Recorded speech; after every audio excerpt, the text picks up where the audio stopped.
Iti jireenya koo isa diina kootti bitaacha'e libsuuchaaf hin jiraadhu. Ashama harka fuunee kabajamtootaa fi jaalatamtoota yoordii yuutuubii nagaan waaqayyoo isiniif haa ta'u. Akkamii ooltan akkamii yeroo kanaaf saa kana eedan galanni waaqayyoo faana haa ta'u. Nagaa koodha isinis nagaa akka taatan abdii fi amantiin qaba. Baga eegamtanii isaa kanaaf yeroo kana geechan isiniin jedha obboloota kiyya. Deebi'ee dhufeerras viidiyoo haaraadhaanii viidiyoon kun kan amma galumaatti na daawwadha. Akkasumallee immoo warroonni maatii kiyya taatanii laayik sheer naaf kutanii galatoomaa ulfaadhaan isin jechuu jaaladha obboloota kiyya. Arrammoo viidiyoo haaraadhaan dhufee maal jechuun keessanii nafuu itti dhiyaadha dhaggeeffadhaa galumaatti koomeentii moo jalatti naa kaa'aa isiniin jala. Dhugaa dubbachuuf jennaan ani piraankii ijoolleen nan godha jedhanii yaada garuu hin danda'u sobuu irratti beekama waan ta'eef jechuudha. Sanaafuu kalee sanaaf mijate akkuma hireetti jechuudha obboleettii kiyya takka kabajamtuu jaalatamtuu riyyaatii takka piraankiin ishii godhe.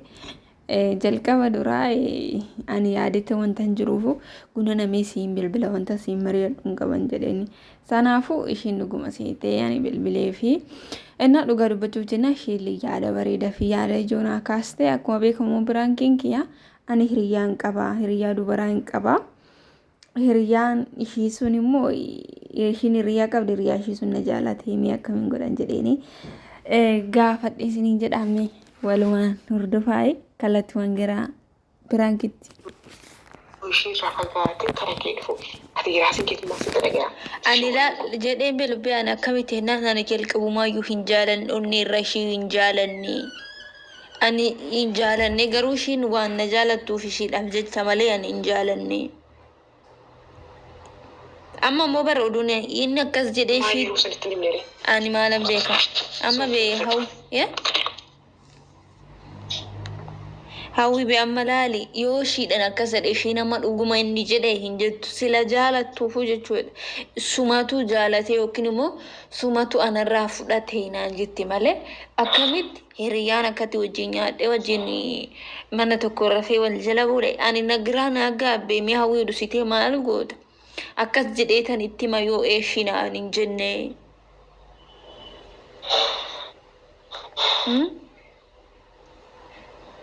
Baay'ee namanni dhugaa namni yeroo amma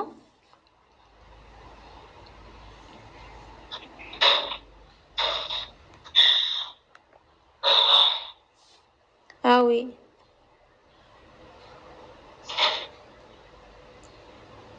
ulfaataadha dhugaa nama yaaddessa nama yeroo amma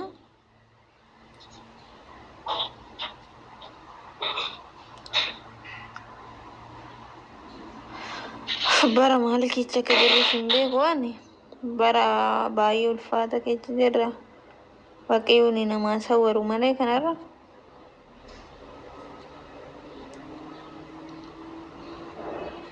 hawwi dusitee maal gootame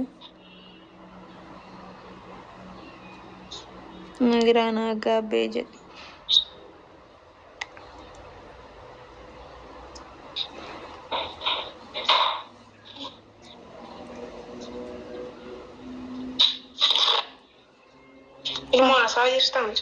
Eessa deemti dhuftee? Suuqii dhufee suuqiin irraa fuudhaniya. Rabbeen. Waaqa naa kun jechuun kabbaadidha. Mucayyoon tun jaalattee gisuma isaas hin jaalanne ani osoo nama gaarii ta'e jechuudha. Ani jaalala keessa seenne. Ani sin jaaladhu hin guddeen obboleettii kooyi jechuun ni qaba malee amma jaalala keessa seensisee midhaan akka jaalattu argee wayin immoo waan godhuuf wayin dabris irraa nyaachuu danda'an beekamu dhiirri ammaa innaa maal jechuudhaan kan irraa fagaatee kara kee dhufe akkana siin jedha. Borus immoo siimmoo akkasumas jaalala keessa seensisee akkana si jechuu danda'a. Ati kana namani. Anama bihawii amanuu osoo hin taane ani rakkoon kiyya maal akka ta'e beekta micayyootti yoo hime micayyoon anatti anannan amantuu dhuguma ishiitu narraa fudhate jetti sila mucaa jaalattuufu kan jedhudha si yaada jira barani sila isa wanta jaalattuuf argitee miti nama tokko erga jaalatte nama sani inni kana hin godhu jetti malee dhuguma inni amma odoonni kallattiidhani inni sin jaalatu akkana naan jedhee bar jedhee itti hime goon kana amanuu hin dandeechu kanaadha bar rakkoon kee ani yoomin nan jaaladha jedhee kun ishiidhafuu hin ta'u silateefu anaafuu naaf hin ta'u dhuguma sila akka ati jette kanatu jechuudha jalqabumaa yuusin baay'ee akka jaalattu waan beekuuf otoo nama gaarii ta'e miidhuu hin barbaadu maaliif jennaan dhugaa itti hime ishiinis of to'achaa deemti jabaachaa deemti malee jaalatti miidhamaan deemtu.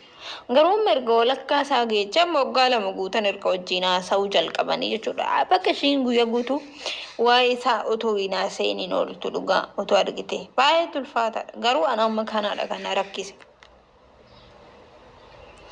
Haayoti mijaatti eegaan barbaadu hin barbaadu. Ani bee jedheeni. Ani bee hin barbaadu ani kana keekeen seenu oduma ta'e iyyuu goddanyaa kiyya akka hiriyaa teerata akkamitti wanta akkanaa raawwadha jennaan erga ati kana eesha jettee naan fudhannee jedheeti ittiin na doorsisa ani micayyootti nan himaa akka takkatti dhukaata wal jaalanne jedhee fakkeessitan itti siimaa yeroo san maal gootanaan jedhe ani immoo gonka hiriyaatti dhabuu hin barbaadu waan baay'een jiin dabarse waan ta'eef jechuudha hiriyaa dhugaadha jechuudha isheen anaaf. Ejjetii koo kan guutummaatti beektu akka ijoollee ammaa kanaa miti nu aniif ishiin jechuudha. Mee maalin godhaawwi? Yaa'imu maar ishiin erga isaa amante jechuudha. Ati dursa itti himsiitiitti akkana itti yoo himte mishiittiin yaada fudhattu akkanaan jedhe wottu itti himte kalzaa micaa bilookki furraa gochuudha. Inna innis itti himu immoo ani akkana jennaan deebii akkana siin jedheen. Itti deeftee itti muqabdaati. Anamma barre hawwi isaan sodaadha. Amma beeshii se'an amantus na amanus baatu ani dhimma ishiiti garuu nan dhabaa jedhee waan is sodaadhe maaliif jennaan ana yoo ishiin na amantes na amanuu baantus waaqayyoon na argaa miti waaqayyoon na beeka miti sanaafuu ishii immoo dhiyoon dhabee ishii immoo nan dhabaa kana hin jedhu tokko natti dhagahame firaachaan jechuudha sodaan jechuudha. La. Kun koo waan si sodaachisu hin jiru. Isa dhugaa ittiin ta'anna ta'eef. Waan dhugaa ati koo dhugaa dubbatte dhugaarra yoo dhaabbatte waaqayyoon si jaalatame kana obsitee immoo deebitee ishiin dhaba jettee yoo waan nan taane keessa galte kun hin danda'amu. Silaatii waan jiru ittiin. Wiyya akkiidin isa ijaalachuu hin jaaladhu akkamitti hin jaaladhu si jammir immoo oduma akkuma barbaadettu ani haani hiriyaa hin qabanne hiriyaa obboleetti irsa abbaa jaalallee obboleetti kiyya hin jaaladhu kun kan jedheetiin hafa malee kun odumaa ta'e iyyuu hin ta'u jechuudha. Ani garuu ishiin sila walla barsiisteef nu barsiistee haasaa akka ishiitti ija ishiitiin silaala waan naan jedheef nama silaa hiriyaa kiyya jedhee tan wal si barsiise ati akkanaatitti ilaaltu namicha ishii sanaafana garuu dubbiin jijjiiramee geeddaramee kara naga'ee baay'eetti bakka isheetti ulfaatee na yaaddeesse. Lichi miti mishimtu alfala dhiira agarte dhugaa waaqayyo mishimuu taatu. Itti mucayyoo ammatti guddaamtu laalii qabu galama jechuun. Mukaan galama isi qanii nama dhiira wajjin baasutti akka taatu bishta jaalala jechuudha. Argite sanuuma jireenya biyya ormaa keessa. Inni argata waaqayyoon kennaaf dhugaa. Dhiirri koo tokko kanas jibbisiisa maaraanidha. Mucayyoo jajjabinaa kennuuf dhugaa.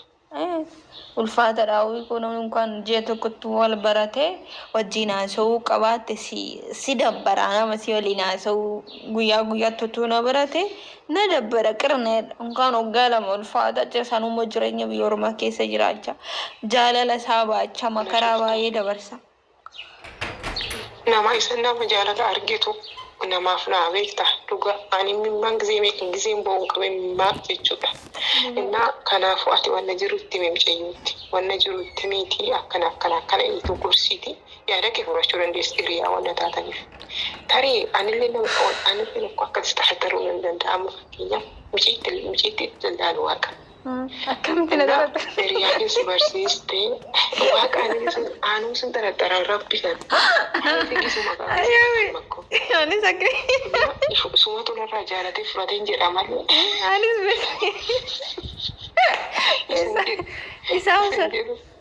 Anis bihamila isatu na yaaddessee si mari'achaa jira bara maaliif seete hawwii amma nama jaalattu tokko kan isaa malee kiyyeessaan hin dhageessu oduma kiyyeessan dhugaan sitti maa ta'u jiru garuu ati kan dhageechuu kan hiriyaati jaalattu sanii maaliif jenna ni jaalatta gaa in jaalatta sila ta'e sobas ta'e dhugaas ta'e kan isaati amanti Ani saadameen kana yaadde jechuudha.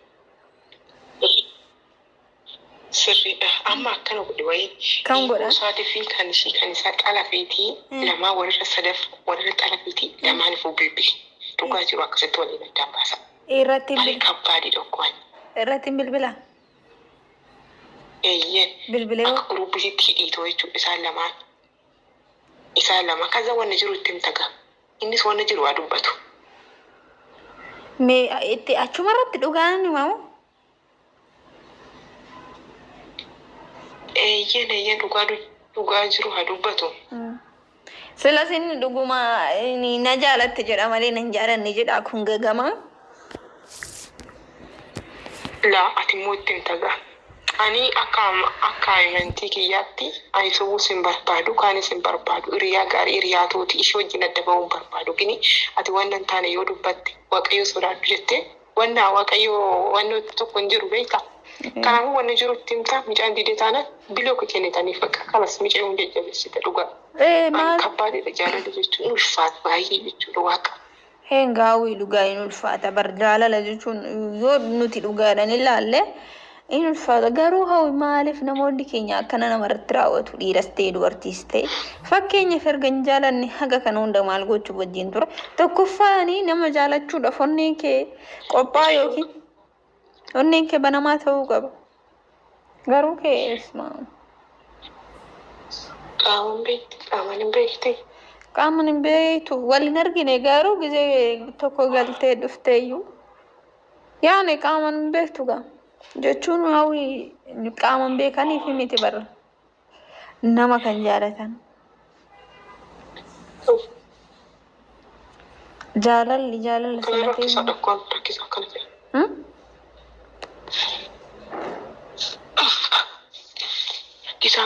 rakkisaan kana ta'e dhugaa. Dhugaa maalan godharee wannuma jiru hundumaa ittiin himaa na didduus nama amantus nama rakkate dhugaan qaba sila ta'eefu jechuudha.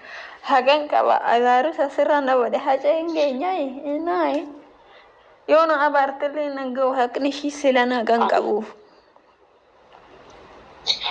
Innaa eeyyeen gamaan fi wanna dhugaa jiru ittiin ta'e jirti jedhu wanna ta'eef garuu moo osoo ussitee mucaa kana wajjin baqqaatu waliin isin jaaladha kana osoo jettee immoo rakkisaadha beekta golaan namarraa miti rabbi irraa waaqayyo. Indee akkamitti hawwi hiriyaatti yerraamu akkamitti hawwi akkamittiin godha reefa namaan.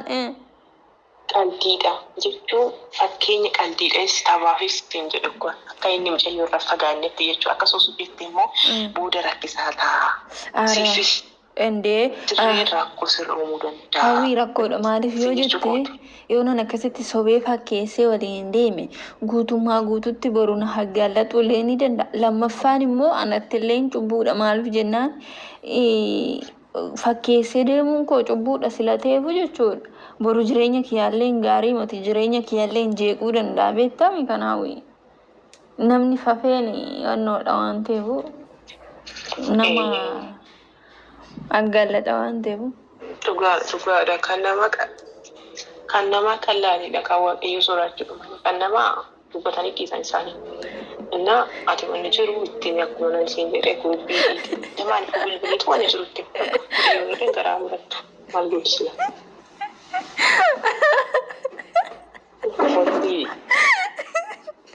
Magara syurga Biranci sih gue Dewi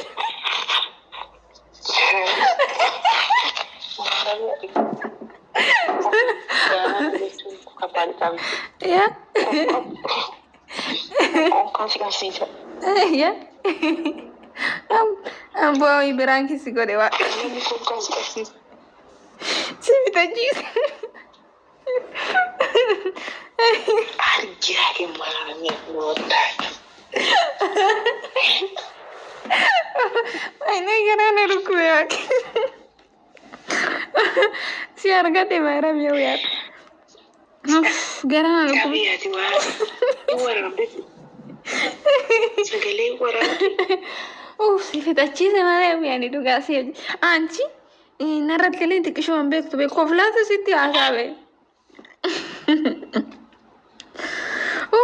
Garaana dhukkube waaqa. No, ani jaalala wannan madaayifi. Ani jaalala wannan madaayifi. Jaalalli kun kabbaadidha dhugaa rabbi.